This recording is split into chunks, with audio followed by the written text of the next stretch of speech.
ওয়ালিল্লাহি মুলকুস সামাওয়াতি ওয়াল আরদি ওয়াল্লাহু আলা কুল্লি শাইইন কাদির।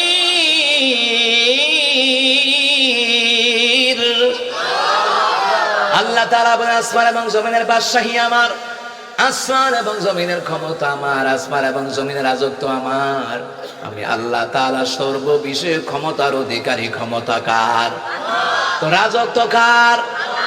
আল্লাহ পাকের দেওয়া রাজত্বের মধ্যে আল্লাহ পাকের দেওয়ার রাজনীতির কথা বলা লাগবে। রাজনীতি করা ফরজ, ওইটা হবে কোরআন সুন্নাহ অনুযায়ী রাজনীতি করা ফরজ।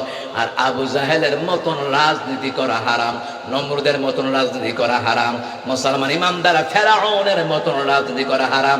আপনি রাজনীতি